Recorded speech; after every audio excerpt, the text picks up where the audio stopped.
Bilang pagtatapos nga ng ika-77 taong anibersaryo ng araw ng pagkakatatag ng bayan ng Maria Aurora sa Aurora Province ay muling isinagawa ang auditorium na ginaganap tuwing ikahuling gabi o sandali ng kapiyastahan, kung saan ang mga barangay officials, government employee, local government officials ay nagsasama-sama upang magkasiyahan sa tugtugan, pagkain, inuman, kantahan, sayawan upang bigyang kasiyahan ang sarili bilang lingkod ng bayan.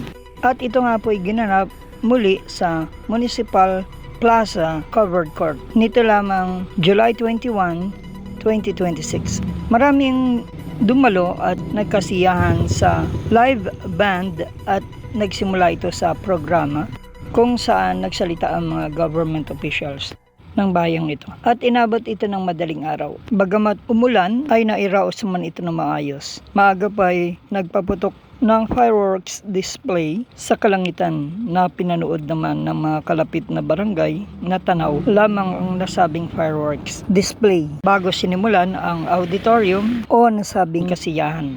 Itong aktibidad na ganito ay hindi nawawala anuman ang mangyari. Bagamat naging tipid o kakaunti lamang ang mga naging events o activity ngayong taon, di na rin naidaos ang inaasahan ng mga mamamayan na beauty pageant, talent search, street dance competition, drama and bugle, lyre competition, basketball at volleyball tournament, battle of the bands, Farmers Day at iba pa. Bagamat nagkaroon ng pagbibigay ng tigli 5 kilong bigas sa bawat pamilya ng bawat barangay ng bayang ito bilang pamiesta na ipinagkaloob ng lokal na pamahalaan ng Maria Aurora. Itong nakalipas na buwan, nagkaroon din naman ng ilang palabas o panoorin na inorganisa ng tulad ng 4x4 off-road challenge, motorcycle trail challenge, trade fair at ilan pa. Gamat maraming mamamayan ang nalulungkot at hindi naligayahan sa pagdaraos ng foundation anniversary.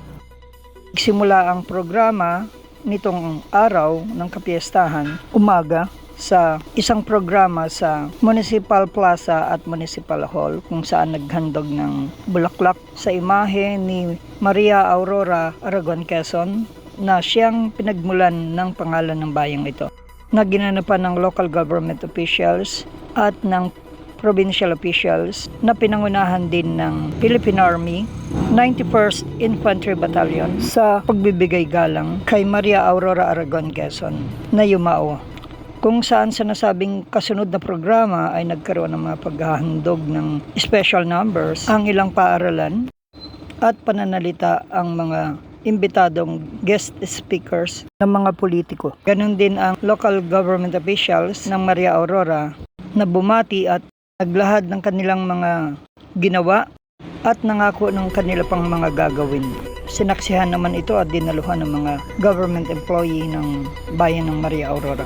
Nagkaroon din ng pabingo nung hapon habang patuloy pa rin ang baratilyo sa palibot ng munisipyo at ang pagkakaroon ng mga pagkaing itinitinda lalo na sa Municipal Plaza.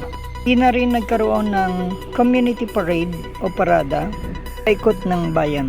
Mayroon ding peryahan kung saan ang mga tao ay nagtungo at naglaro at sumakay ng ilang rides. Yan ang 77th founding anniversary ng bayang ng Maria Aurora, Aurora Province.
Sa NSK News ng NSK TV Channel, Narciso Co reporting.